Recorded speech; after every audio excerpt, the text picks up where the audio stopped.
today. I've downloaded the Skarj rig, Skaarj. Specifically, I've gotten this rig from not free3d.com, but from animation.blogspot.com here, right here. So animationbuffet.blogspot.com. Skarj took me to Skaarj, took me to this Gumroad, and this is where I've gotten it from. And I thought this was a pretty impressive looking model, so I thought, hey, let's have some fun. Let's see how it looks. As you know, 6 will turn on your textures, so it's not a bad idea to test that by hitting the 6 button. It's already got me a little bit worried because I was hoping to see the textures when I click the 6 button.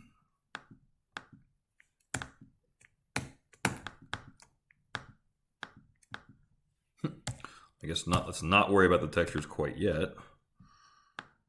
Oh man, I have some small problems selecting stuff today. All right, there we go. It's like one of my buttons jammed. Hold on, there's a knock at the door. This is great timing.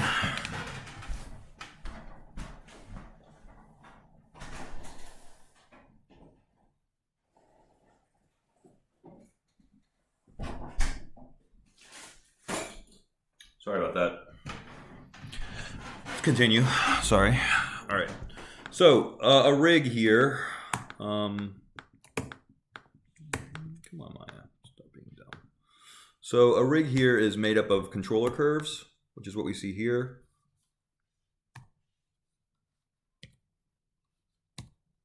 These guys. There we go. Now it's working. And these are just NURBS curves. These are just curves that we use to control the character. In general, they do not render. So if I select this bottom curve, that's going to allow me to move the entire character around. Incidentally, it also allows me to scale the character, rotate the whole character, but it's the top level controller. So usually the largest curve on the bottom is going to be what you do to globally transform your character. And by that, again, I mean like move, scale, and rotate the whole character all at once. So that's pretty important. Again, top level controller. This is a fairly complicated rig. It's got a lot of controller curves. So I want to go through some of these, maybe not all of them, but here we go. And you know, this is about lighting and posing, so I'm not going to worry too much about texturing, but if we can get the texture to work, then hopefully we can. Next is the foot controller. This is going to be in the shape of a foot. These typically you move around, and you can see, of course, that the knee will bend, and it will actually rotate as well, for the record, as you can see there. Works pretty well. So then, typically, the feet are always moved. This again is called IK, or inverse kinematics.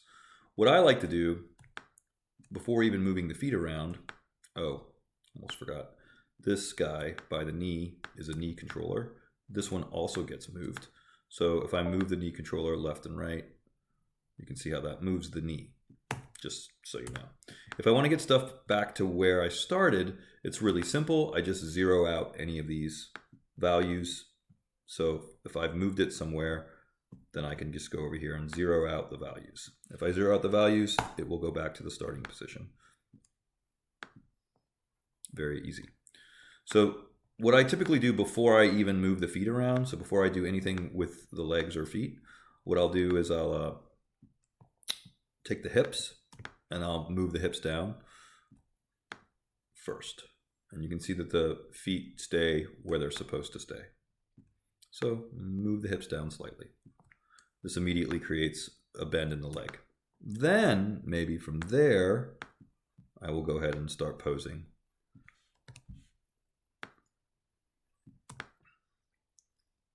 Not all rigs are the same. Some rigs are built very differently from others. You're really not going to know until you play with the rig, because everybody rigs slightly differently. There's no right and wrong way to rig. The right way to rig is the way that we can animate well with that rig. This root controller, I think, is right under the top level controller. This is what I mean about trying something out. Like, I'm not sure what this is meant to do. Moving it does nothing. So it might just be a placeholder. Rotating does nothing. So in this particular case, I'm going to leave that controller alone, right? Now, what does this guy do? Just select it. We've got translate X, and we've got a leg blender here. Again, same thing. I'm going to leave some of these things alone, knowing that maybe they get turned on or they have a function later. I just want you guys to think of, well, what should I do first? Well, probably you want to pose the hips first. And the hips, by the way, you can move or rotate. And typically, see, there's my rotation. And typically, I can pose my hips sort of against my shoulders. So if I was kind of going for that Bruce Lee pose a little bit, sort of a kung fu pose thing, and I will let you guys choose whatever pose you want too, but please give me some kind of reference. Don't just imagine what the pose would look like. I really do want to see a reference for the pose. So if you're doing a kind of a battle pose, then I want to see what you're trying to mimic. Like, what's the photo you're trying to mimic? How far forward should this foot be really in this battle pose? You know? So generally I'll always start with the hips, and then I'll move down to the legs from there. I want you to notice that the foot controller has many options in addition to just simply translate and rotate. We also have foot controls that aren't there unless they're available in your rig. So depending on your rig, you might get a pivot or you might not. You know, it just depends on the rig. Again, everybody rigs differently. So it's a question of, like, if I want this to pivot on the heel, I should be able to do this. Now you can see he's actually tapping his foot. Can you see the foot going up and down? We're getting a nice tap. If I wanted him to tap his foot, I could animate this heel attribute and make the character tap the foot. That's how that would work. And so there might be a ball of the foot. Yes, there is right here. So ball of the foot is going to have the foot actually rotate back and forth along the ball of the foot. At least I think so. 10. Okay, this guy doesn't seem to be working that well.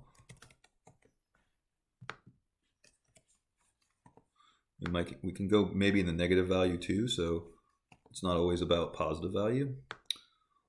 I'm not really seeing much of a change in this case, so I'm not going to worry too much about that.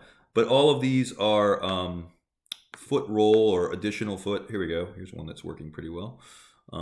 These are just additional foot controls, usually used when creating walk cycle, run cycles, those sorts of things.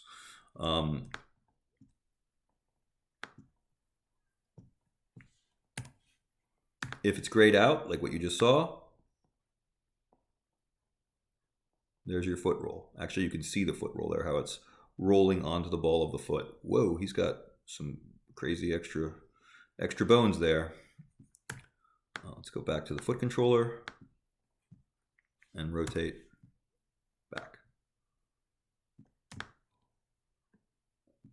So again, you really want to have some kind of photo reference that you're matching. But since right now I'm just going over what the controls do, I'll worry about that first. All right, so again, hips, maybe the most important thing that you're going to animate or pose. So you got to consider the angle of the hips versus the angle of the shoulders, right? So whatever it is, usually the hips are posed against the shoulders, meaning that if we were to rotate the hips like this, you can rotate the lower body. These are all rotate. There we go. And then rotate these guys as well. You can see you have a lot of control here, rotating the shoulder. And this is again where you might want to start thinking about, well, what makes sense for this pose? Now, earlier I had used the Kung Fu pose, but I don't know if I want to do that again. I can. I feel like I want to go for some kind of fighting pose at this point.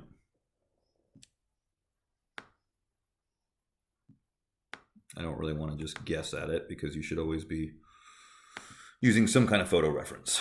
For the arms here, I'm rotating the arms. you know what? This looks very like Predator. Like he's got the same Predator arms. So maybe I should just go with a photo of the Predator. I think that seems logical. Right. So when you're posing, go from the parent out to the children. In this case, the hip is going to be the parent of both the legs, the tail, and even the back. So you want to pose the hips first, and then go up, and then pose like lower back, and then pose upper back, we'll say.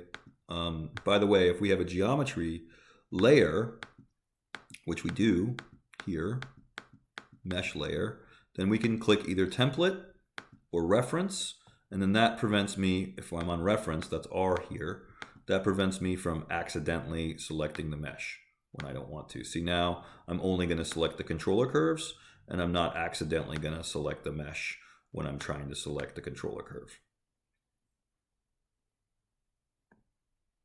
All right.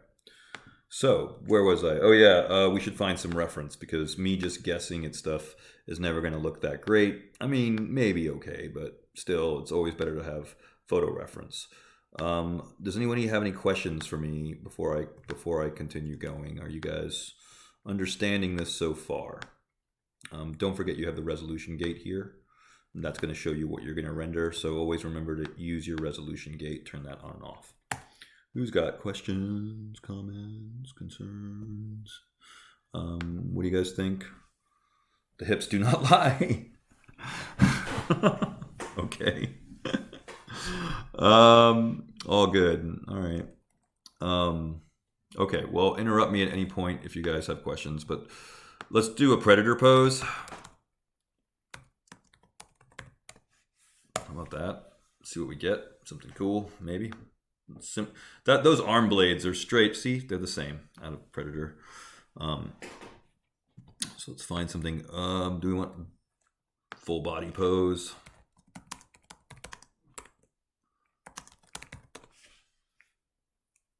All right, cool. None of these are, wow, these aren't as great as I was hoping for. Well, this one down here, it's kind of cool.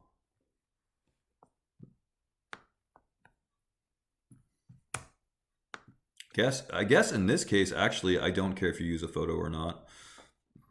If you have, for example, concept art that you want to match instead, I guess in this particular case, you know, I might actually be able to find a cooler pose as an illustration, which typically I don't want to do that. Like typically I always want to use, you know, some kind of photo reference, especially something like this where you should be able to find a pose from the movie that works well.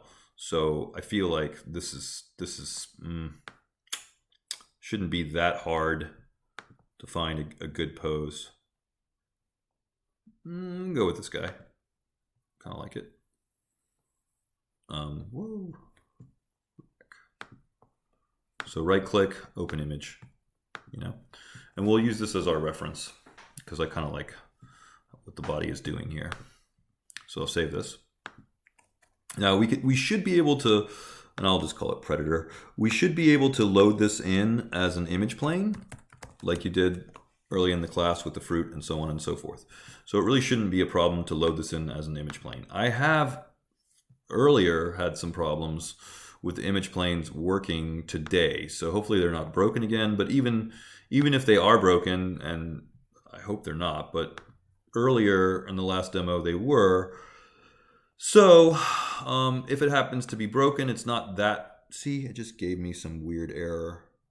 There it is. That's so weird.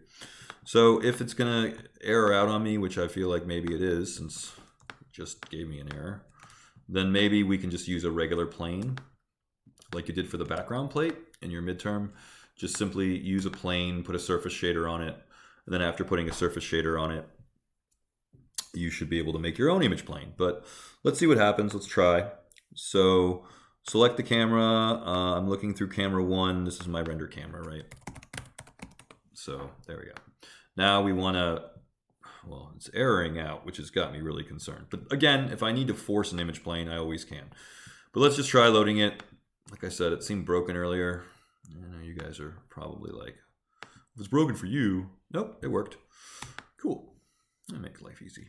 But in case it doesn't work, let's just say, for argument's sake, you can always build a plane here under poly modeling.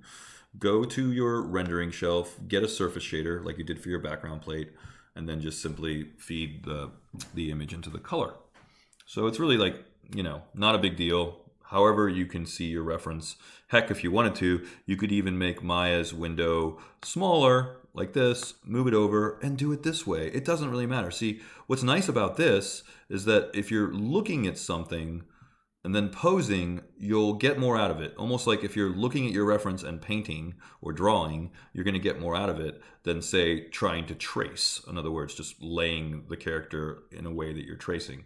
I feel like you always get more out of looking at something and then trying to copy it, rendering it, drawing it, painting it, whatever. But that's better than literally tracing, which you don't get as much out of. All right, if you guys have questions at any point, say something. Otherwise, I'm going to continue. So just speak up. Okay. OBS Inception. Pretend that didn't happen. So let's continue posing this guy. And like I said, if you want to use the trace method, we could go to shading, we could go to X-ray, and we kind of have this sort of tracing thing going on. But back to what I was saying earlier, I feel like you get more out of looking at the thing you're trying to recreate, ideally to the side in this case. So let's go back, turn off X-ray, and we're going to start thinking about how these legs should be oriented. And I need to speed up too because I don't have all the time in the world for this. If I want to get the character back the way that it was, the way that I can do that is to zero out these controllers. So watch how this works. If I go to show none, that turns everything off. So you can show whatever you want here. And then I can say show just curves, Alt-1, and that gives me just the curves. So then that way it's easy enough to select these curves and zero them out. Well, specifically the feet. So zero out these, zero out the values, and it goes back. Now, I can prove that this is happening if I turn my polygons back on. That's Alt-2. So again, whatever you're comfortable with, if you just want to look at the curves, or if it's easier to select the curves that way. But in this way, I can zero out stuff, and then the rig will go back to its starting place.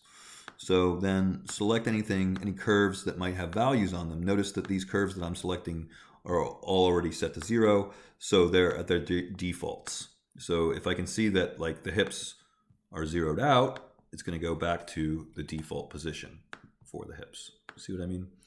So we can easily get this guy back to where we started, no problem, by just zeroing out any of these values.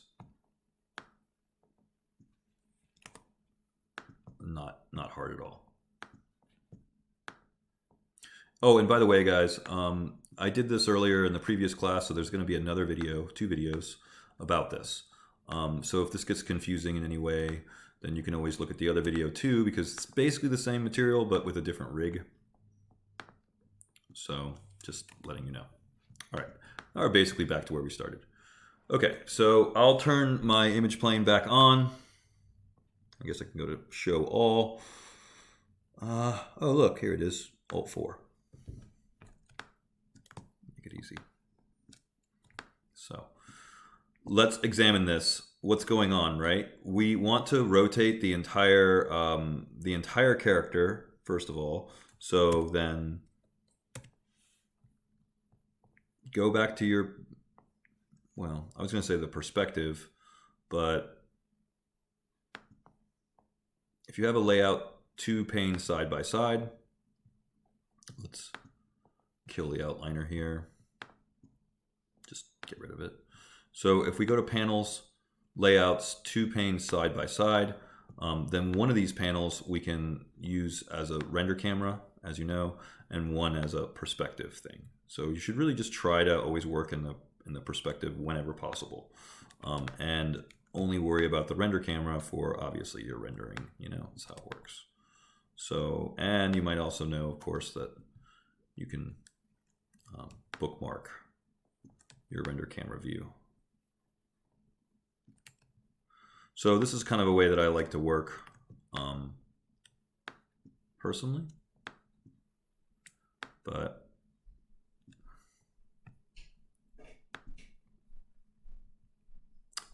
ultimately whatever's comfortable for you. Predator render, new bookmark. Whatever, you get the idea. Okay, so back to this over here, because this is really what I want to worry about. I'll rotate the character this way, right? And then I can take his hips and rotate his hips towards us a little bit.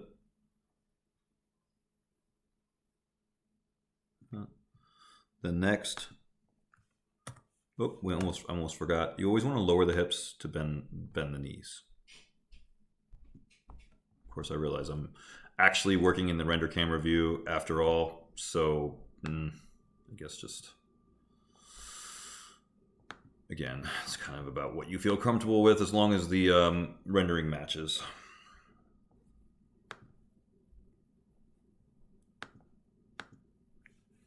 Now we'll move the leg outwards.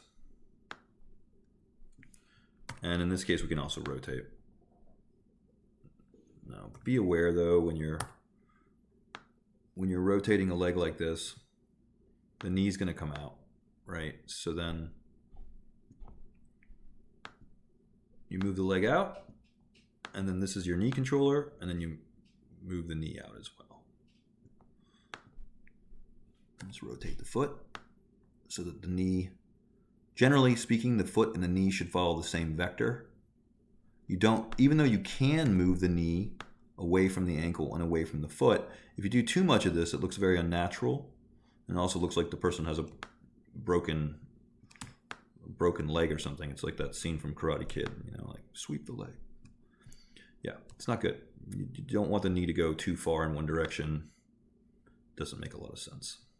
All right, now let's, again, back to the hips, rotate the hips slightly, go to the next controller, lower back, let's rotate this slightly. You can also rotate towards the camera. Same thing with the sort of the upper body controller here, rotate this. And now we're starting to get something pretty close to our reference. The arm is interesting because there are two ways to pose an arm. The easy way to do it is just by rotating the arm from the upper arm to the lower arm to the wrist. You can think of this as being the parent, and this is a child of the parent. So you always go from parent to child. So in this case, you'd rotate the upper arm first, then you'd rotate the lower arm, and then if you needed to rotate the wrist or hand controller, that would be this here. And if this is really confusing to you and you're like, I don't understand how you can see this because there's a lot going on here, remember you can turn off your polygons, and you can even turn off under show your image planes, and then it's a lot easier to see these wire controllers if you're having problems seeing stuff or selecting stuff. It's perfectly fine just to have the controllers on the screen and nothing else. But I usually have the controllers and the polygons, and of course if I'm trying to match something, then the image plane too. All right, let's see, how are we doing on this? The head should be looking towards us.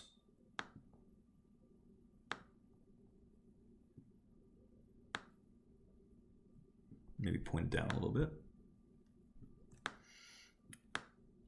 And we really want this to match in our render cam most of all, even though I'm doing work here in my perspective.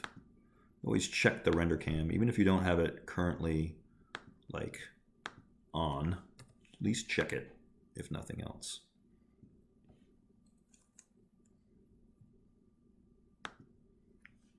Let's Move the hips down a little bit more. Really want to get a pretty extreme bend. You can also rotate the hips slightly.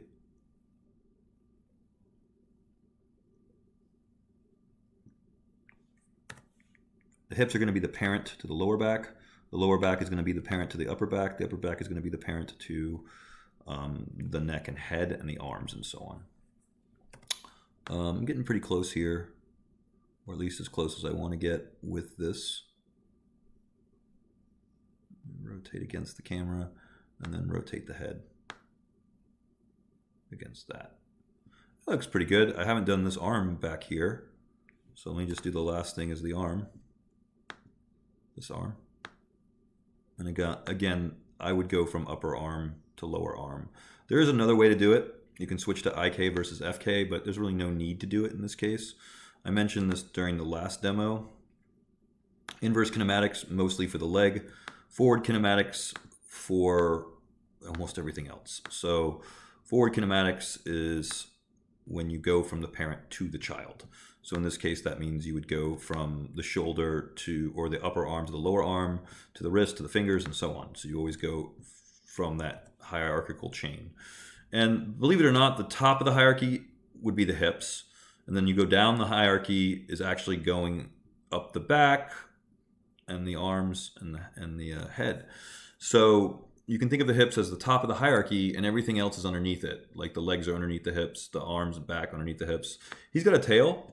So of course, if the tail's underneath the hips, we can all say, yeah, duh.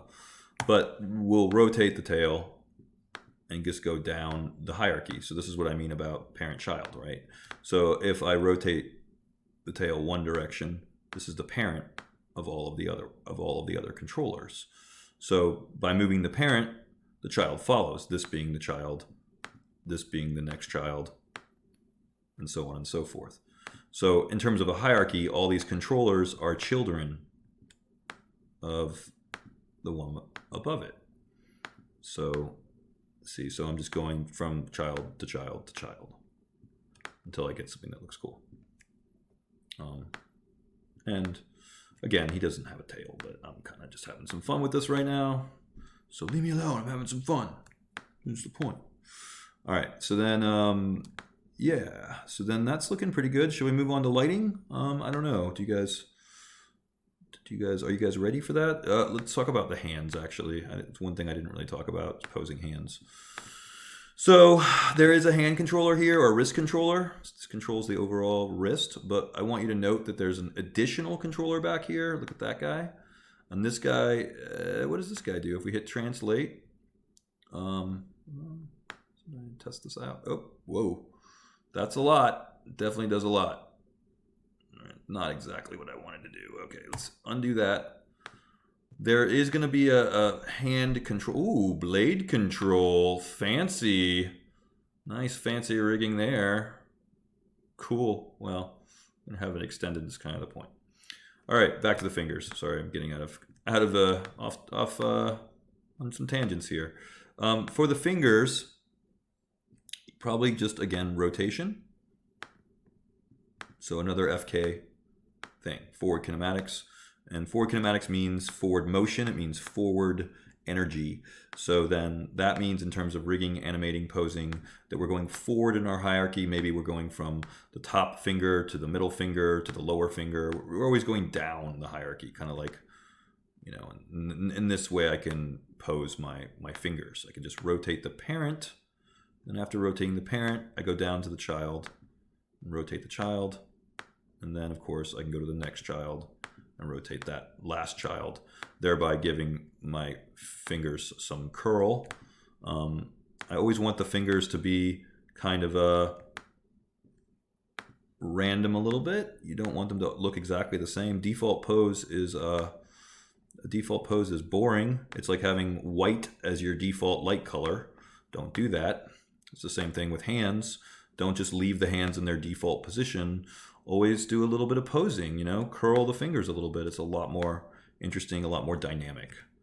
And again, you guys can interrupt me. I keep saying at any point, if you're like, dude, you're not looking at a photo. Yeah, leave me alone. I know. I'm breaking the law. All right. ultimately it's about what you think looks good.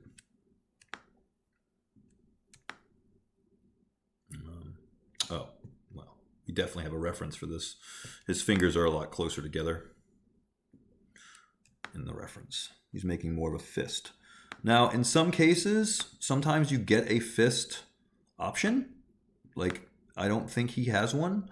So you might get a curl option on the controller itself, which is pretty cool when you get that, if you get that. But I keep saying, like, you might not get that as an option. In this case, I only get like rotate, and that's my only option. So if I want to make this fist, I'm going to have to go from parent to child and rotate these fingers individually. And let's get back to that kind of fist that is in my reference. I think I got a little off target. This is why we look at reference. This is why we don't just do things out of our head, because it doesn't necessarily look good. You know, try to look at some reference whenever possible. If you have reference, if you went through the trouble of getting reference, then use it, obviously. So he's making a bit more of a fist. So let's try to get our fingers in a fist. And yeah, parent to child, right? So am I losing you guys with this? I don't want you to think this is overly complicated. It's really not. I would like you to match reference as always, but it's pretty close. Good enough. But ultimately, it's just about making something that looks cool. So, does it look cool? Cool. Then that's all you needed to worry about. It was easy. Does it not look cool? Well, then spend some more time on it. There we go. Move the fist in there. All right. I think I'm finally just about happy with the pose. Does anybody have any questions before I move on to lighting? What time do I have? 4:30? Okay, I think I'm making pretty good time. So if the pose is done, I guess I'm ready to move on to lighting. But do you have questions? Anybody have questions? Let's see. Maddie, I think that was from before. Does anybody have current questions? Are they in chat? Are there questions in chat? No.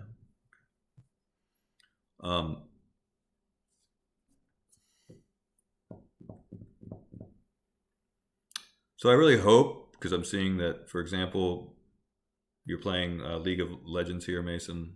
I'm hoping this isn't really the case right now, because that would be terrible. Or Viv playing Animal Crossing. I don't know. Rachel consuming human flesh. I guess I'm okay with that at Five Guys. But I'm so glad you're here in class, if that's the case. Wow. My status is I put that in my.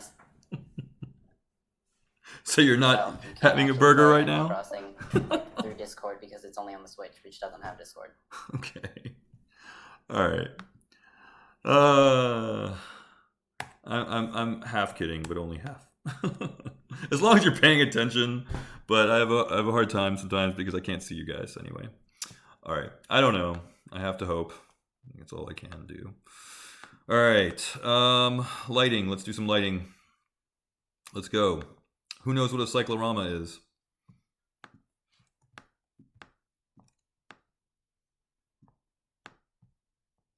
Nobody knows what a cyclorama is? Anybody want to guess? The thing where you make a cylinder and then cut it in half? Yeah, it's almost like you're paying attention. Yes, that's exactly right. Sarcasm. No, that's correct.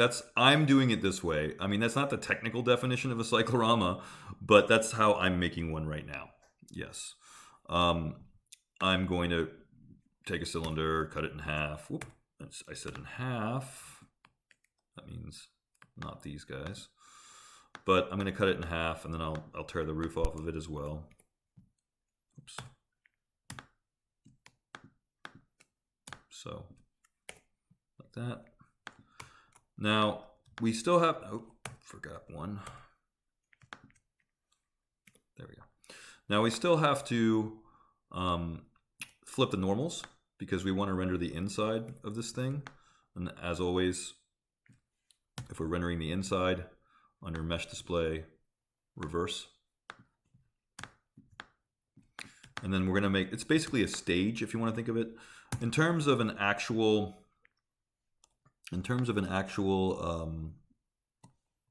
cyclorama definition, which I have put on my test before, I would like you to think of it as an infinity wall. So watch this, D to change the pivot point, V for vertex snapping, snap the pivot point there to the bottom of your cylinder. Now I can scale it from that point. So what is an infinity wall? What's a cyclorama in this case? It's a stage that I can create that specifically does not have a division between the floor and the wall. And you're probably like, what are you talking about? It's right there. It's right there. Nope, 3 button. Nope, it's gone. So when I hit the 3 button, then that division between the floor and the wall disappears. And so I've kind of created a virtual stage. And it's also nicer for the light to bounce off of. So now at this point, we can go back to our render camera and start to set up the view of our character. We can use our resolution gate also. So make sure the resolution gate is on. And then we can see, fill up the character with a shot. And we have a nice pose here. You could, if you wanted to store this bookmark again, you could either lock the attributes, you could get a view, select camera, and if you want to be obnoxious about it, you can lock the attributes this way, select all your attributes, right click, lock selected. So that's one way to do it, and now there's no way I'm going to accidentally move anything. Another way to do it, a little less obnoxious, is to make your own bookmark. So that works too. Either one. Up to you. All right, let's start to make some lights. And I'm kind of, like, you guys really, I've taught you a lot about lighting, so I feel like you already have a lot of knowledge here for this stuff. But let's try to be creative. Let's try to have some fun. So I'll make an area light because I really like area lights, but you could make a spotlight if you wanted to. Heck, you could even make a I'd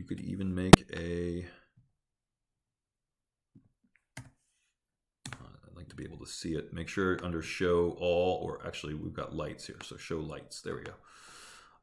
You can make whatever light you want, really, but make sure it's aiming in the right place. This area light has a line coming out of it.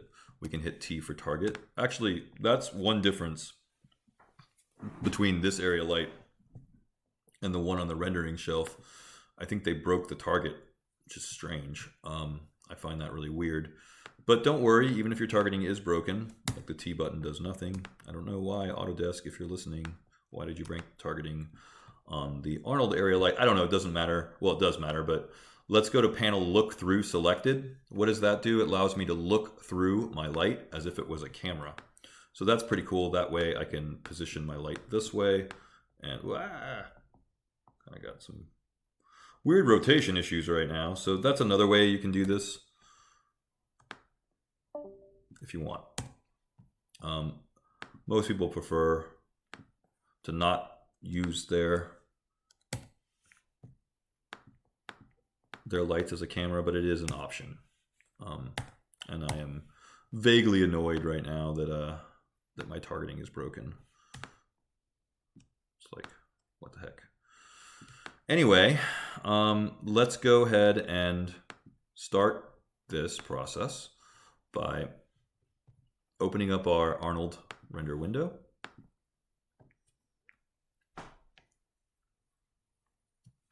Come on, Maya, wake up. It's like it did not like me just turning that on for some reason. There we go.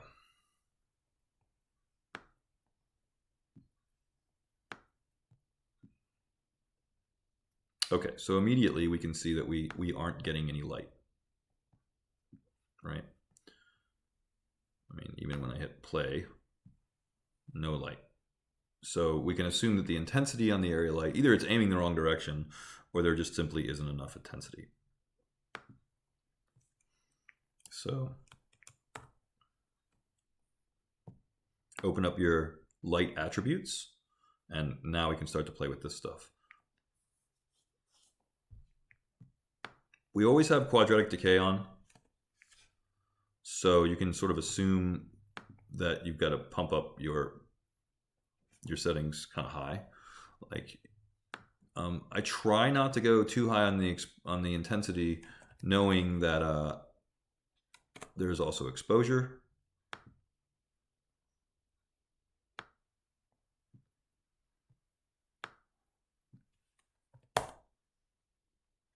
And now we're starting to see some stuff in the viewport. Like I can see actually that it looks like he's floating off of my cyclorama. So one thing we want to be careful of, we don't want the character to float off of the platform or the cyclorama, and we don't want the character feet to pass through.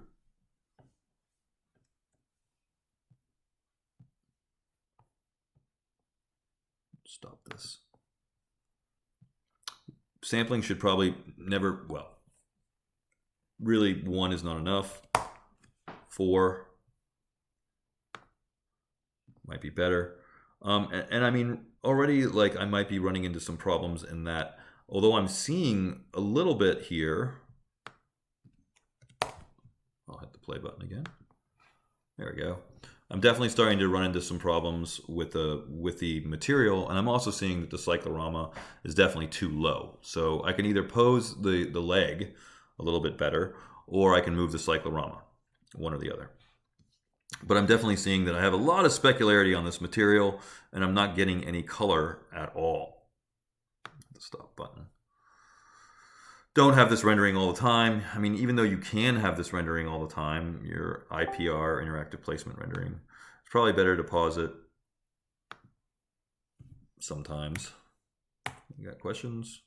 I hear some computer sounds. No questions. Okay. Cool. All right. This is supposed to have come with some textures. When you download a model like this guy, he really should have some textures, right? So then, let's see. If I select him, or any of these pieces, doesn't really matter which ones, go with the head. Go to Control A.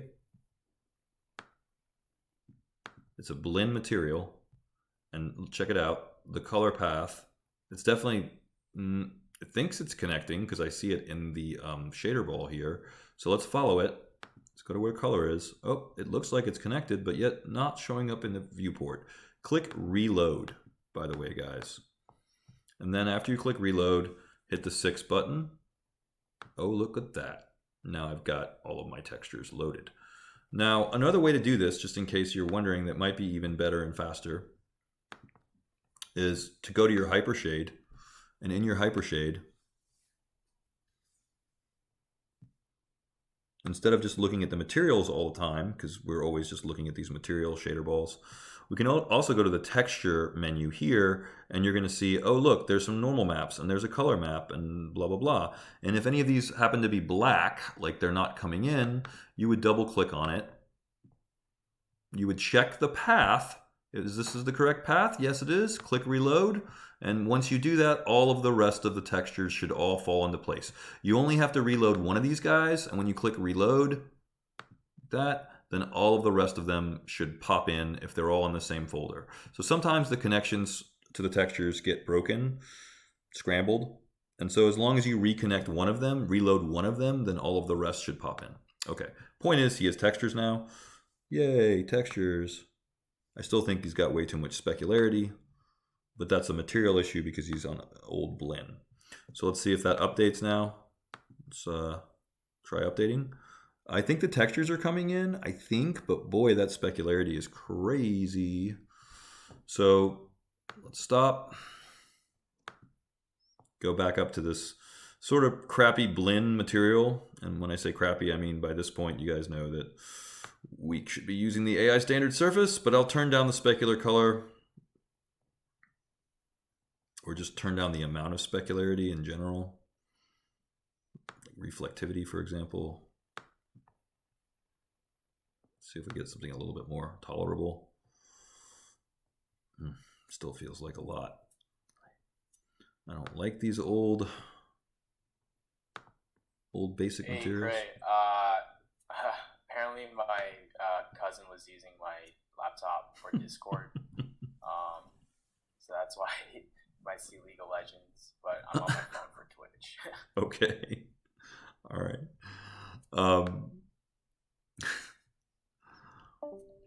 Um, so here, let's do something really quick. Well, a couple things. Let's make sure his foot isn't floating. So let's fix that. And everybody should know at this point that this is not a very good material, right?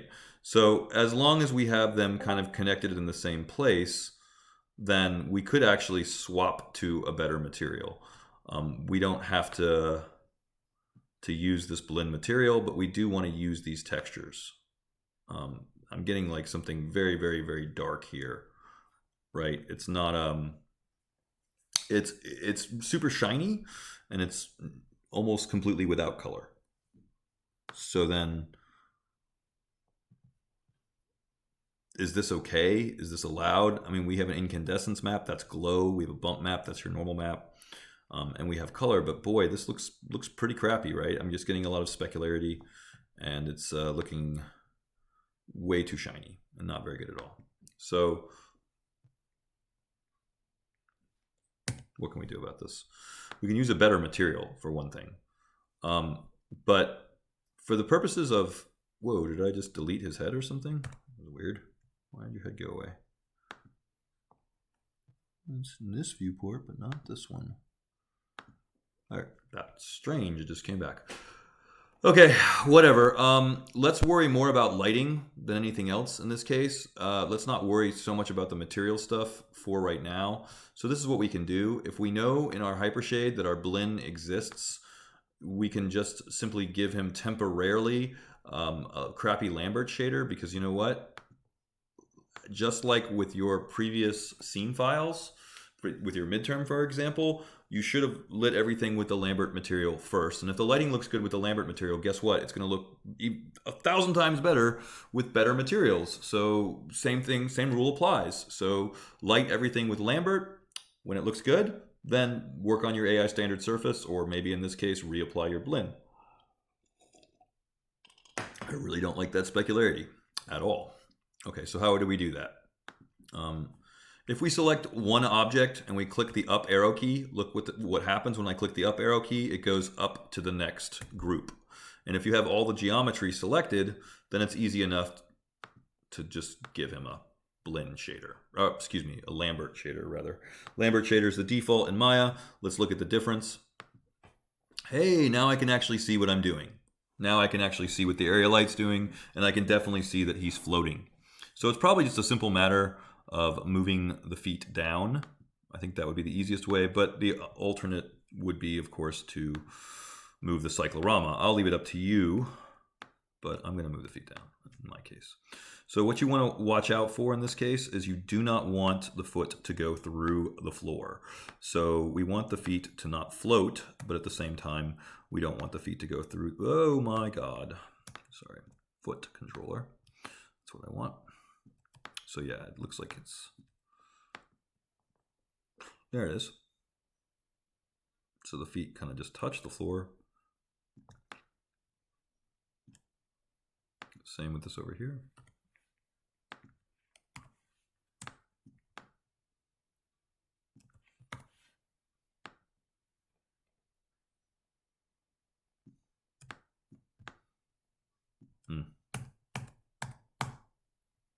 Since I spent so much time posing the legs, I'm like, nah, I'm actually going to just go the opposite route, push up the cyclorama. Because that was quite a bit of distance. I spent so long posing that, I'm like, no, I'd rather move the cyclorama. If you spent time posing the hips and the legs, you don't want to undo that work. Now his foot's going through the floor a bit here. I think it's better to, in this case, I think it's better to have the foot go through the floor slightly than it is to have it float. Because if it floats, then it's painfully obvious that it's floating. You know? If it goes to the floor slightly, You might not notice at a distance. You still really don't want it to go through the floor, ever, period. But if faced with a choice between floating, and going through the floor, then I would say that definitely this is very apparent and very obvious. So don't. There we go. That looks a lot better. So the area light's looking pretty cool, but what I really like to do is make this a bit more dramatic by putting in a what's known as a backlight or a rim light. I'll zoom in a little bit so you guys can see this better. So I love the area lights because they're nice and soft. We get really nice soft shadows, and we don't have to do much with them other than just simply aim them at whatever we want to aim them at, and then maybe scale them. By the way, the larger that you scale your area lights, the softer the shadows. But by default, you're always going to get nice soft shadows. All right, let's do something now dramatic. We're going to put a directional light in the background, and we're going to aim it from basically the opposite view. So check this out. I'll go to a top view, orthographic top. And then from the top view, I'll go to wireframe, and I'll see where are my lights. Okay, this is my area light, which I kind of want to move at more of an angle. I'm still upset about the targeting thing. I'm not going to lie. I almost want to switch area lights because I miss my targeting. Aiming it like this doesn't make a lot of sense. I prefer the target. And on that note, here's my directional light. I can scale the directional light out to be whatever. And since I know the targeting works on this guy, oh, so much better. See, I can move the target around, move the area light against the target. So note what I'm doing here. I'm basically putting the directional light in the opposite angle of the area light. Area light's up here, directional light's at the opposite angle. I'll go back to my perspective because this is where you should be doing your work always. And then I'll aim the directional light up, again at the opposite angle. Ooh, this area light got rotated in a weird way. Let's just make sure that it's aiming. I'm almost at the point where I'm going to switch to the other area light, but the Arnold area light technically is supposed to produce better results. So, oh yeah, use the thing that you know produces better results. 5 for shaded, 6 for textured, but then let's hit just 7. 7 is our lighting, and we can get a better idea of what our lighting is doing. We could also turn off the wire controllers. That's Alt-1, and now we're just paying attention to our lighting. So go back to the directional light. Open up the directional light. Oh my, don't crash on me right now. Okay. Back into the directional light, go to the attributes. Shape node. You know, this part you guys should know pretty well. So how does this work? We want to catch the edges of the character. So see, as I rotate the directional light, you can see what I mean. This is like the front of the character now, but I just want to catch the edge. So I catch the very edge of the character, push the intensity way up, and then you should see that that just really pops. And that really makes just the edges of the character pop a lot. And on that note, we should try to use a cool color temperature. Like that. That's just a cool Kelvin color temperature. And 4 samples, we'll say. Now, from here, I would like the rim light, which is what this is. Even if you want to name it rim light, you can do that, because this is going to be the rim. This is going to be the key. Yeah? Cool. So now, with your rim light, really make this super bright. You can do this with intensity, of course, but you can also do it with exposure. So as you know at this point, you can turn up your exposure. Either way, to really blow out the rim light, to really just make it super, super, super bright. We also have angle. Who knows what angle, what that does? Does anybody remember? You know what? I'm not super happy with this. Hold on. I'm going to switch the type of light. It softens the edge of the light. Yes. Well, it softens the shadows. That's correct. Hold on. You can change the light here, by the way, which I'm going to switch to a spotlight.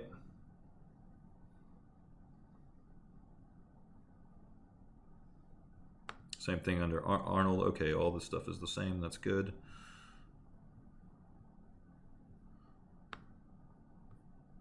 Let's go back to our interactive renderer. There we go. All right. So with the interactive renderer on, I'll use my render region function, because again, we don't have to always render the whole thing, and then just render part of this. This render region is a lifesaver. I'm not worrying about this stuff over here, this stuff over here. I'm just worrying about what's in the render region and nothing else. Because I'm really just paying attention to, is the spotlight gonna catch the edge, and is it an intensity issue? Because remember, we do have quadratic decay on, even if it's not apparent, it's always on. So then quadratic decay kind of forces us to go really high. Like I just went to 450 intensity. And now I'm getting the effect that I'm after. However, I'm getting a lot of noise, at least so far. I'm only 3% rendering, right? But it is starting to look nice, actually, right here. Nice and dramatic. Where are we with time? Oh yeah, I've got plenty of time. Hey, actually doing well with time for a change. All right. So again, questions. If you guys have questions, say something. Please speak up. Feel free. I'm going to pull up the cone angle.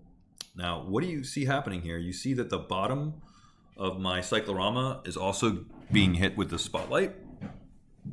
So who knows how I can prevent the cyclorama from getting that light, because really I only want the rim light on the character. I don't want the rim light on anything but the character. So who knows, what can I do about that? Does anybody have any idea? Any suggestions?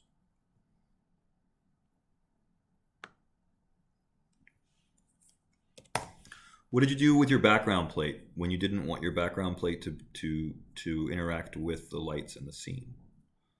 I know you guys had background plates, so then what did you do with them? No questions. Yes, the angle blurs out the shadow. But if I want specifically to have something in the scene, in this case a cyclorama, not be affected by light, there's a specific tool you should be using. Right? I don't want the spotlight to shine like that on the floor. I just want it to hit the character. I want to go to Window Relationship Editor, Light Linking. Now we have two options, light centric or object centric. It doesn't really matter in my mind. It's the inverse of the other. We can either connect the light to the object in this case, or we can connect the object to the light. That's all that matters. I don't know why they need to make two options, because it's just the inverse of the other. So if we're going to go this way, then we have the lights on the left side over here. If we're going to go the other way, then, oh look, we have the lights on the right. Don't know why that has to make a difference at all, but whatever. Point is that I don't want this light to interact with the cyclorama. So then I'll take the rim light, which is a spotlight in this case. Uh-oh.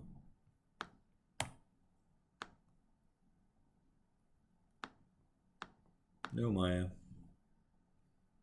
Where are you? Hold on. Save your scene. I feel like, yeah, let's not make that mistake, right? Have Maya crash after all this.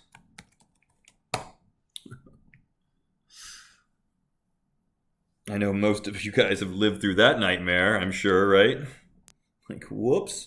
So look, if I select the rim light here, it's going to tell me that it's connected to all of this. So this rim light, the spotlight, is affecting everything in the scene. All I have to do is disconnect it from the cylinder, which is my cyclorama. I should have named it, but that's all I need to do. Now if I go back to my render, I know it's showing me in the viewport. I get that, but let's test this out and actually try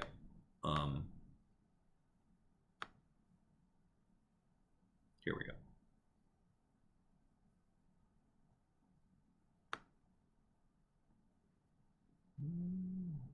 Looks like it's still kind of affecting it. It's not supposed to be. Or that just might be the bounce light. Actually, the more I look at it, the more I'm thinking it might just be bounce light. Because if it was affecting it, we'd get that really, really bright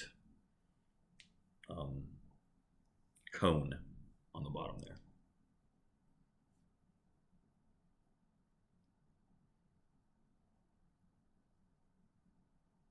Yeah, I feel like that's just bounce light. We can always test it. Let's take a snapshot. That's my snapshot. And then go back to light centric, turn the rim back on and reconnect it. Now, if I hit play again, what are we going to see? Oh, yep, see, now you can really see the extreme difference. So that's how you can use light linking to link something or geometry to a light, or disconnect a light from geometry. So it's like, I really don't want my rim light to be hitting my cyclorama, so it's easy enough to disconnect it. Again, stop the interactive render, go to light centric, select your rim light, disconnect your cyclorama, not that hard, and then re-render. So now you have a key light, which is the area light in front, and you have a rim light or a kicker or a backlight. It's all the same thing. That's the light in the back. Anybody know what this kind of lighting is called by any chance? Anybody want to guess? Does our thing have to be a humanoid character? No. I want you to have fun, so you can do whatever you want. I did kind of want this to be on the creepy Halloween side, but ultimately I just want you to have fun with this assignment. So if you want to do something that's not Halloween related or creepy themed, then that's up to you. Just try to make it look cool, specifically through your lighting. That's really what I'm looking for, even more so than anything else, because maybe your model doesn't even come with a texture. That's not really what I'm grading you on. I'm grading you more on the pose and the lighting more than anything else. So yeah, and then we can make a snapshot of this and kind of keep going. I am getting noise though, and so the real question is, where is the noise coming from? Is the noise coming from the light? This is a valid question, right? So we only have a sample of 4. Since we only see the noise in the blue light and it's in the bounce light, I'm going to guess it's actually here. If the noise went across the whole thing, across the whole model, everywhere, then it might be the noise in your diffuse. So your Arnold settings, your diffuse sampling.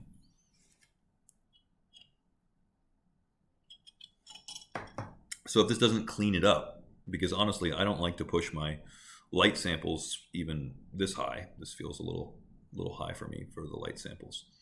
So the next thing would be,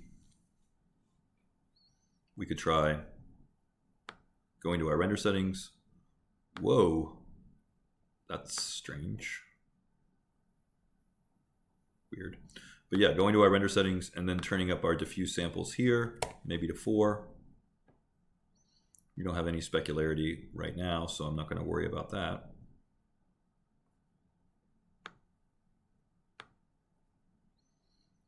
And see if that doesn't help our noise go away. So it may be that you just need to continue to push up your sampling here. That may be definitely the case. But it's a delicate balance between the sampling in the light as well as the global sampling settings. And you should always turn up the samples in the lights first. So when you change the global sampling settings here, these guys, that's going to force everything to have what? A max of 144 samples. So this should be like the last thing you want to play with here. You should try to get the noise out, especially if you know that it's specifically one light that's doing it. So if I know in this case that, yeah, it's absolutely without a doubt the rim light that's causing the noise, then that's probably, because look over here down in this corner, there's really no noise there. So that pretty much identifies without a doubt that the noise is coming from the light.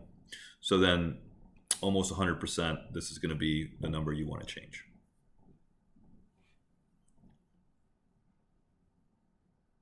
All right, see, so still a lot of noise. So let's, even though it kind of hurts me to do this, let's go ahead and jump that up. All right, so nobody knows what kind of lighting this is? Nobody wants to guess? Other than playing around and having fun? Is there any other name for it?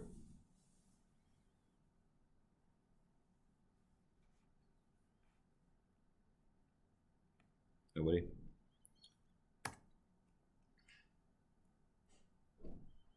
Yeah, no, make monsters, make creatures, make some really, really spooky stuff. That would make me happy. But the name of the lighting here, guys, well, it's easy. How many lights am I using? I'm throwing softballs, guys. Softballs. You can catch a softball. How many lights am I using?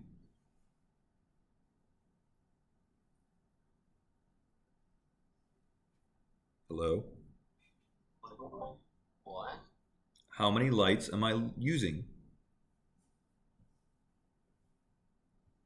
It's easy. How many lights am I using? I repeat. How many lights have I set up in the scene? How many lights do I have? It's a number.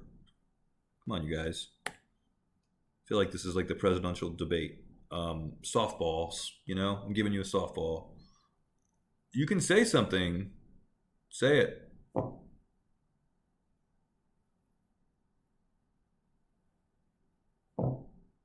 I wish I could say something.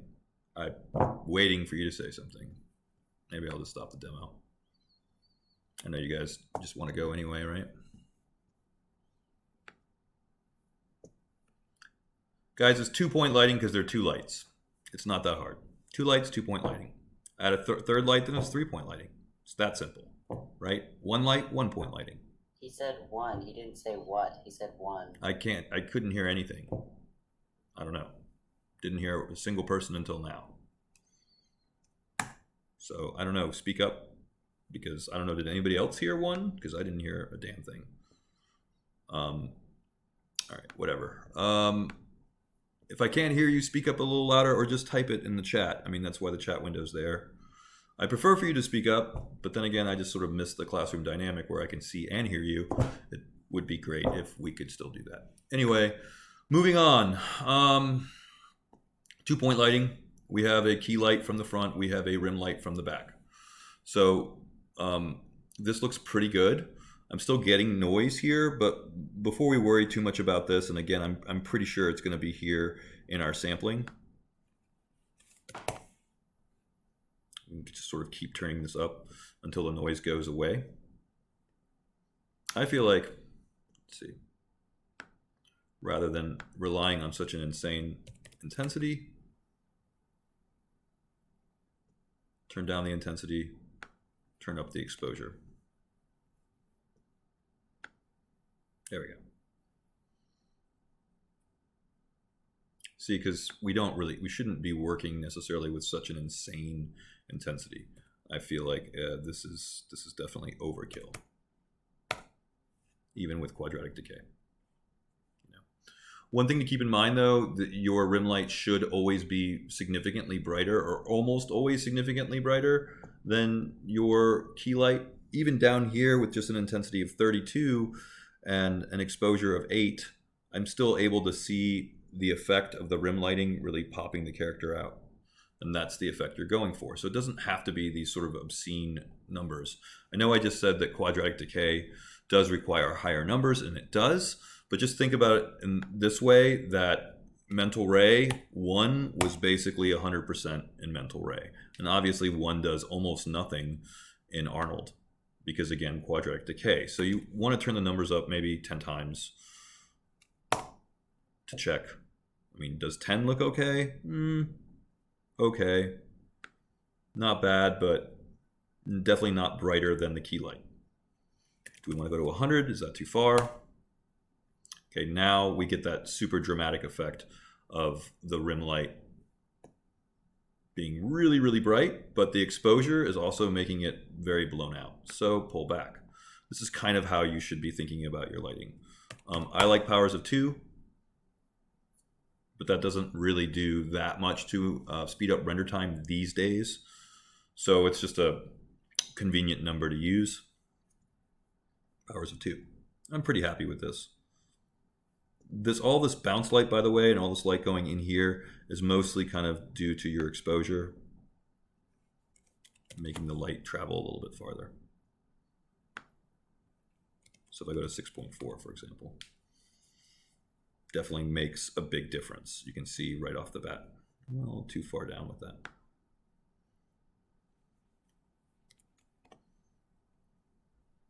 All right. So we have 2-point lighting, a rim light, and a key light.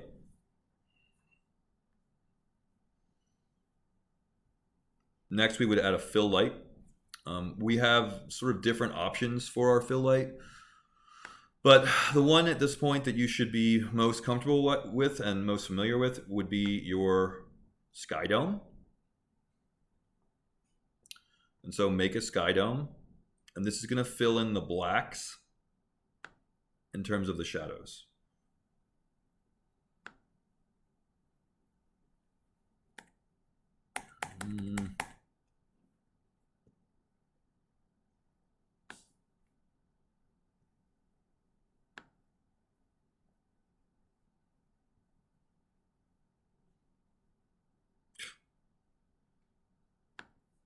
It's like rendering, and now I can't get to the rendering window for some reason. I have to wait for it to finish rendering, it looks like.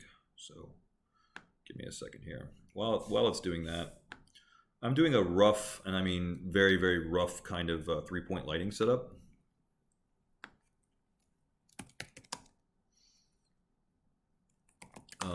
Actually, there's a few different places to learn about this. I mean, other than just the simple search here. We've been looking at 3drender.com throughout the class. If you go to the archives here, one of these should be about 3-point lighting, color temperature, multipass rendering, lighting and layers. Is it not here? I think it maybe, oh, there it is. I thought so. So here's a pretty nice article here for 3-point lighting. You do not have to use this at all. In fact, I'm letting you guys pretty much be as creative as you want with your 3-point, or excuse me, as creative as you want with your lighting. So if you don't want to use 3-point lighting, you're not required to. That's just what I'm using right now. So the key light, usually above the character and at an angle, is going to be opposite from the backlight. You've now seen me set up both. I've set up the backlight or rim light. I've set up the key light. So I've got 2-point lighting. The third light is going to be your fill light. The fill light is what, again, fills in the black shadows. 2-point lighting is more dramatic. So that's great, but we don't really like pure black shadows if we can avoid it. So here you can see in this animation, key plus fill plus backlight. So note the shadows here, and when we add the fill light, the shadows are no longer just pure black. So that's going to be the next step. If I can get Maya to respond to me, would be great. Stop rendering. I'll add some fill light. Whoa, okay, so what happened, I think, is when I added the sky dome, it freaked out on me, man. Yep, that was it. So if I'm using my sky dome to create fill light, which you can see here, has completely changed the whole dynamic of the lighting. Traditionally, your fill light, it's just there to fill in the deep dark shadows. So that being said, you don't want that much intensity, and you never want to use pure white anyway. So you could use some kind of color in between, or really almost any color you want, as long as it's not pure white, and as long as it's very low intensity. So even if I go with a sort of absurd purple color, that's fine. Might want to pause this if I don't just simply crash Maya. Stop. All right. Nope, stop. You can see now why I don't use the interactive renderer as much. I use the old school renderer a little bit more because it doesn't necessarily eat up all the resources. And I can always, like, this guy might crash on me is I guess what I'm saying. The interactive renderer, if you have an i7 or an i9, then you might be really good with your interactive renderer. That might be fine. But if you're on a laptop struggling, doing a demo, encoding video all at the same time, then this interactive renderer might not be as useful. But look what I'm doing here. I'm taking my intensity of my fill light and I'm changing it down here like 0.05, 0.06, 0.08. Excuse me. The fill light should always be the light with the least amount of intensity. If you're going to go with a 3-point lighting setup, fill light is always the one, I repeat, always the one with the least amount. And I mean really little. I just went from 0.05 to 0.38, and you can see how dramatic that change is. Now it just looks like the whole thing is filled with purple light. And I don't want that. I just want my fill light to only fill in the deepest, darkest shadows. So then it could be something like 0.1 or something. And of course, if we wanted to use like physically accurate Kelvin, we use color temperature, and we then put in a Kelvin, which is closer to maybe what we'd want. If, I don't know, it's sunset, we were doing like that. That's more like down here, like 5,000 or 4,000. Now we're getting something orange sunset. There we go. That looks a little bit nicer to me. Purple seemed a little bit weird. But now you're getting the idea. We're getting much better, more interesting, dramatic lighting. As always, turn up your sampling, especially on your Skydome. For best results here, you should always put an HDR in. And we can make a snapshot with that too if we don't run out of time. But it's starting to look pretty nice, I think. I'm going to even turn the intensity down a little bit lower. Because again, your fill light should really not do very much at all. So even at 0.04, don't worry about the numbers, just worry about what looks good. There we go. So I'd rather most of the work be done by the key light or fill light. Excuse me, what am I saying? The key light is the main source of light, so that really should be doing the most work. And you're probably saying, you just told me that the rim light was the brightest one. And I'm like, yeah, oftentimes it is. Oftentimes the rim light it should have the highest level of intensity. That's absolutely true. But it's kind of a delicate balance. Just know that the fill light always has the least amount of intensity.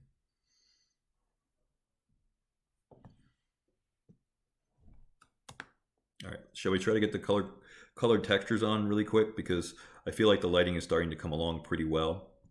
I could make the rim light pop just a little bit more, right? But I'm starting to like this 3-point light setup. Not super happy about the bounce light on the cyclorama, but other than that, it's turning out pretty well. So, and definitely I'm not getting noise here. I'm still only getting noise, it looks like, in the rim light. So it looks like it's really just the sampling in the rim light that I need to worry about at this point. And then my diffuse sampling is up here at 4. And remember, if you don't see noise like up here, then you know it's not a question of your diffuse sampling. It's a question of the sampling wherever which light is showing me the noise, and I'm still seeing the noise in the blue light. So definitely it's still the noise in that spotlight that's giving me the most trouble. Let's pause this. Actually, let's take a quick snapshot. Select this light. This spotlight is my rim light here. I guess I'll just continue to turn up my samples, even though I feel like 32 is kind of insane, but sure. Yeah. One last thing, right, is, well, I did promise you I'd put some materials back on, or get the materials back on this guy. Let's do that. We feel like if we can get our lighting looking really, really good with Lambert, and it's getting pretty close, then we can definitely apply these. So Blinn 8 or Blinn 1.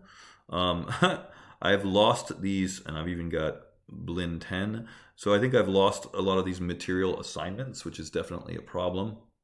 Meaning this has got Lambert 1 on it right now, and I don't know if it's supposed to have Blinn 8 or if it's supposed to have Blinn 11. Let's see if I can figure this out. I can't just put one material on everything because that's not going to be correct. When I hit the 6 button to show my textures, 6 button, not seeing it. 4, 5, 6. So if your UVs are wrong, also, by the way, so again, I've lost the material assignments here. So it's not going to be just like a simple matter of assigning the material and hoping that it's the right one. I almost want to save this guy and look to see which material is assigned to which thing, because I've lost those connections.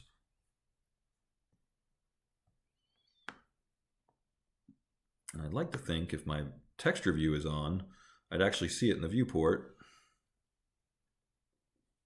with the 6 button. But I'm not, seemingly not able to do that.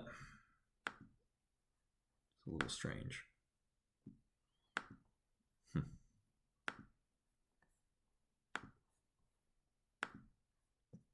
Let's try re-rendering. Oh yeah, there we go. It is working. Cool. Strange that the viewport didn't update. I'm still fighting this specularity problem. Damn you, Blinn. Why must you have such crazy specularity?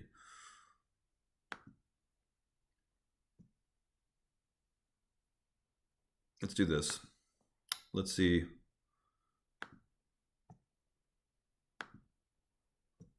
If we look at the shader preview, we can kind of see from here. I'll just completely zero out all my specularity because I'm kind of frustrated at this point. I'm like, no, just kill all specularity because I'm not interested. I don't care. I just want my specularity off for everything. We'll go back to the render. There we go. Looks like something still has specular on, but there was one more. See how now with color on, it's much harder. Well, shoot. I'm still seeing a lot of specularity here. Thought for sure that had killed it, but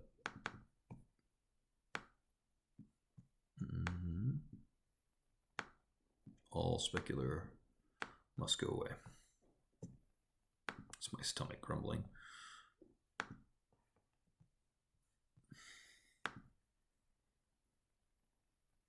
I mean, the right way to do this right now would be to create an AI standard surface and then just reconnect the textures. That would be the correct and proper way to do this. You will then, of course, lose all the specular values, but that's kind of what I'm fighting against right now. Is here we go. This has got to be it. Found it. Sorry about that. Still got specularity on here. So weird. Is there some kind of material now that I have not killed the specularity on? It's strange. You'll have to forgive my stomach. That's what that sound is. All right. Hit this guy. Now I feel like I've done all of them in here, so nope.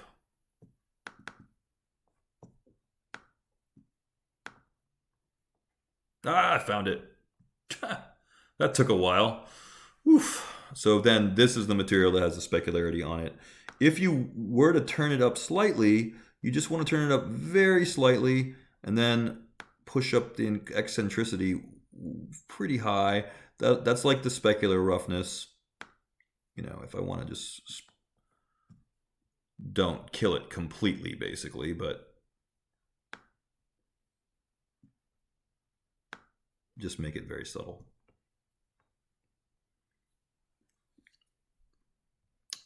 It's almost like that just completely killed my my rim light as well.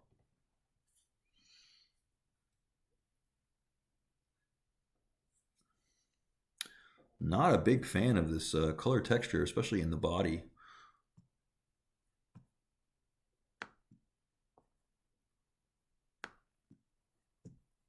Not at all.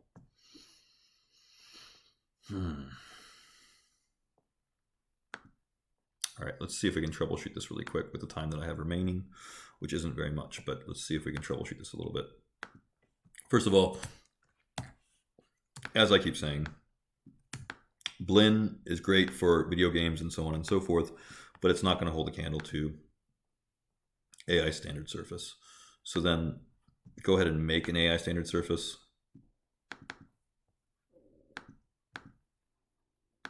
Sorry about that. Kind of embarrassed. We'll call this body armor. And then, again, you can kill your specularity here with weight. And then just so we can see it, let's pick that texture. Going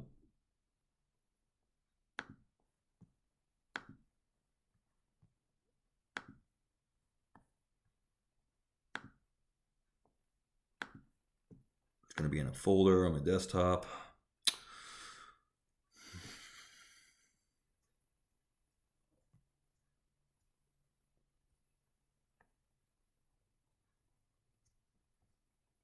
Should have put it in, no, it's Scarg, wasn't it?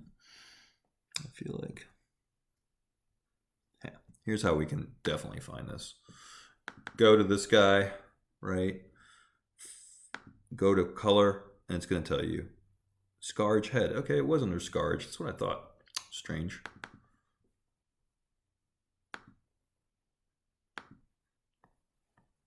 One more time.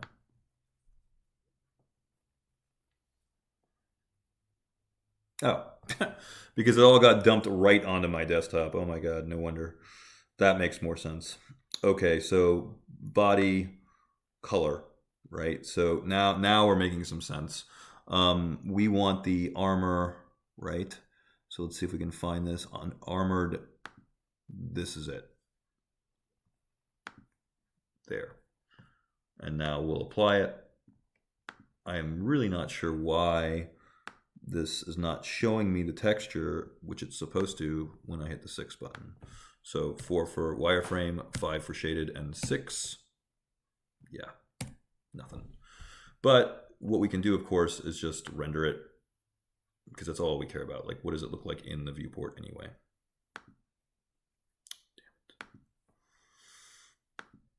There we go.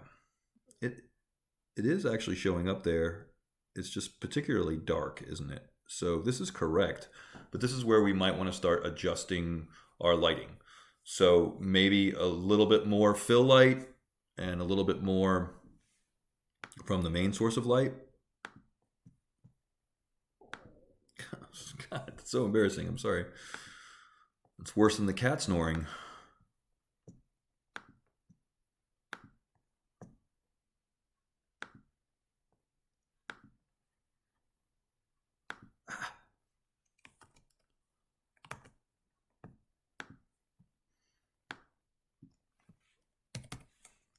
So I'm pushing up my rim light.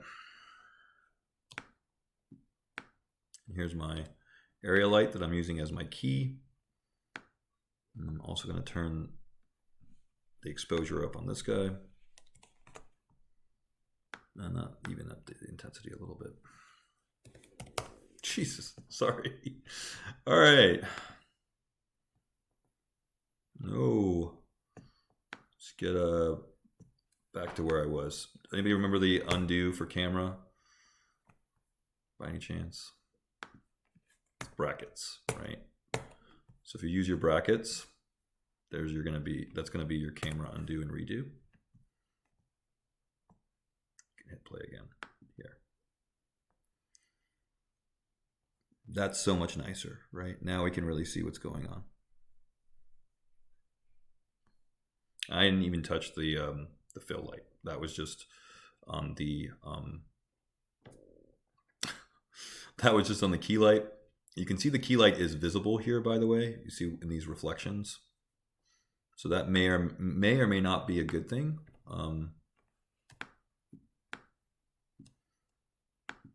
It was possible in the old light to turn off the visibility. I don't know if that's possible in the new light. So that's another reason why you might want to use the old area light versus the new area light. I don't see even a way that I can turn off the visibility, maybe in reflections, but I'm beginning to think that overall I'm liking the old area light a little bit better, but that's okay.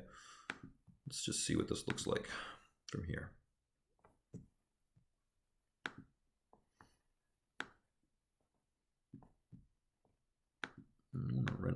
Render the render camera, please.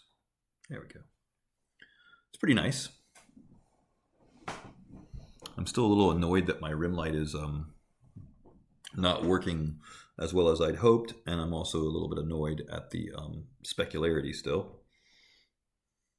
But these are things that can be fixed.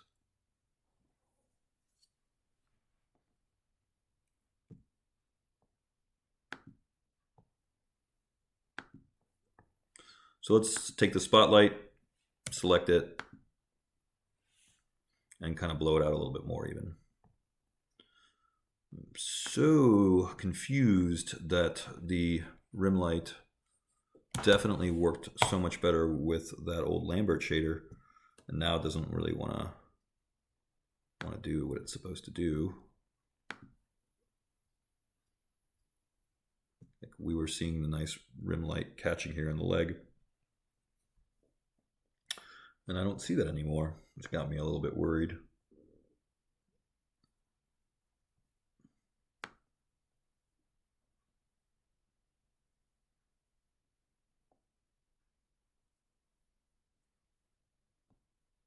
How are you guys feeling about this? Is this making sense to you? It should be easier, far and away, than the project that you were just working on. I just want you to take a stab at posing a character and lighting a character. It's as simple as that. That's really all I'm grading you on. Makes sense. Yeah. Good. Cool. Here. The way we can see what these lights are doing, I'll switch to, for panel here, I'll switch to outliner.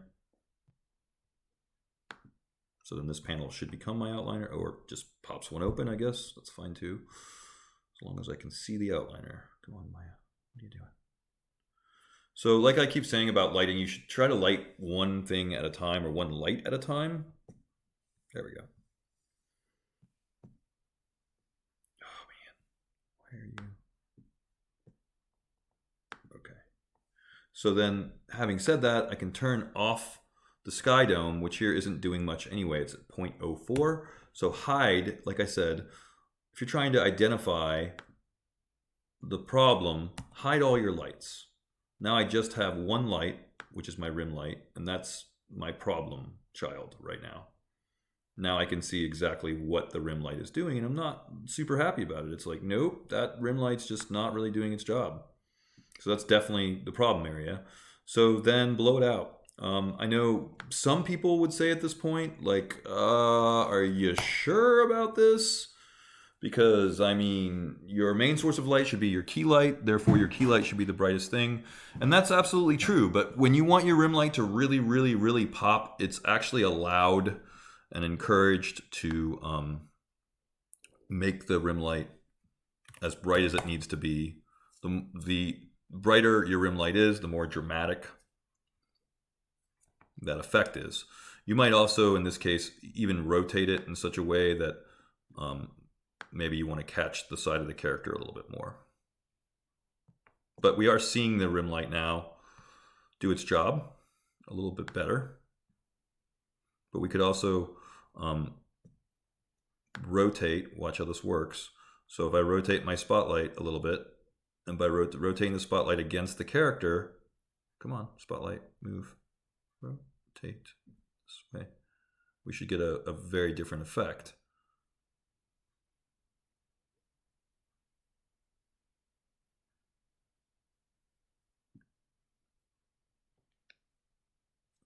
well, we should see that there'll be more light on the character, is my point.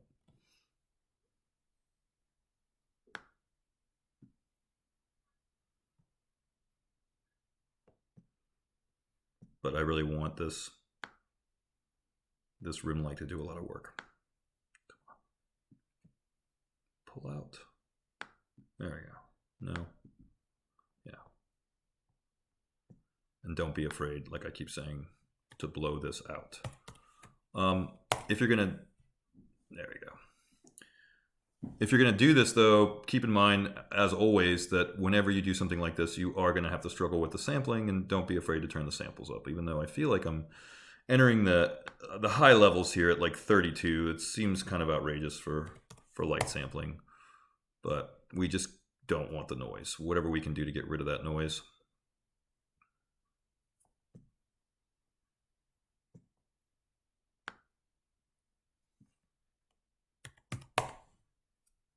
Yeah. Oh yeah, exposure definitely was the key here. Oof, maybe a little too much. Too much. Pull down the intensity. But see what I'm doing here? I'm lighting one at a time. So I'm worried more about first what my rim light is doing, you know, and then if it's like, okay, I'm fairly happy now, the rim light is really kicking. I mean, they actually call it a kicker. Another name for this light is a kicker, believe it or not. So backlight, rim light, kicker, all the same thing. I feel like the sampling is sort of out of control at 40, but it's definitely doing the job that I want. Now I'm like, okay, I'm happy with what this is doing. So now I can turn my other lights on one by one. Let's not even go for the main light. Let's go for the fill. So we say this is fill. And then maybe turn this up ever so slightly. 0.05. I mean, this is the light that has the least amount of light. Turn the visibility on and then render. So this is gonna see all these black shadows. The fill light now is meant to fill in all the black shadows. Hit play again. So now we should see the fill light doing its job and filling in the black shadows. But you might note at this point, rightfully so, that it's not doing very much for the front of the character because, of course, the front of the character is specifically what your main source of light, in this case an area light, but you could also use a spotlight or really almost any kind of light. The only light you can't use for your key light or your main source of light is your sky dome. And the reason for that, of course, is the sky dome is reserved for the fill. All right, since I'm almost out of time, let's just turn on the key light. And we're going to do one last thing here. Oh my God. So then we can see that something is blowing all this out. And since I just turn on the key light, we can assume that this is what's blowing it all out. So let's pull this way back down again. Nope.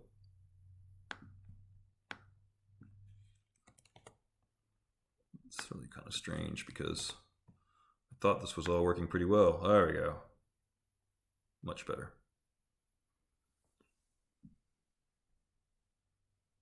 Hey, now I've got some really nice rim lighting. It's nice and dramatic. So this is looking pretty good. All right, this demo is almost done. The only small thing that I would do differently at this point is instead of just using a solid color for my fill light, which is what I'm currently using, I'd like to replace it with an actual HDR. Other than that, the demo is done. So as always, you know, turn up the sampling if you have noise or whatever. But that's it for your 3-point lighting, like I said, except for maybe picking some kind of HDR instead of a solid color. For your homework here, I'd say go with whatever you want, whatever looks good. So if you feel like for 3-point lighting, you would rather stick with your fill light just being a solid color, then sure, that keeps it simple. That's fine. I'm not a huge fan of that, but obviously I'm doing it here right now. So then the better way to do it is to use an HDR. Just pay a lot of attention to the sky dome or the fill lights intensity, most importantly. So you can see it's really, really, really low right now. But it's starting to look nice. So I'll stop this for the last little thing because we're basically out of time. So, and I'll make a snapshot, why not? So last little thing is I'll replace the fill light with, instead of a solid color, we'll actually use an HDR like we're supposed to.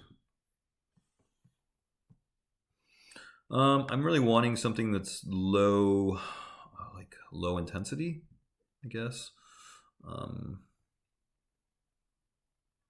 Again, fill is not supposed to, it's not supposed to really like fill anything but the blackest of shadows. It's supposed to, yeah, see, like this is a blurry HDR. Let's go for at least the sharp HDR, but inside of an apartment. You could also go with blurry too, if we don't really want it to seem like this Predator character is inside somebody's apartment. There we go. I always think that your HDR is just simply going to be better always than a solid color, no matter what. So that's it. I'm going to like let this render, but that's basically it. You don't necessarily have to have 3-point lighting. That is what I demonstrated today. You can try 3-point lighting out, see how it works for you. But whatever lighting you want to use at this point, you know quite a bit about lighting.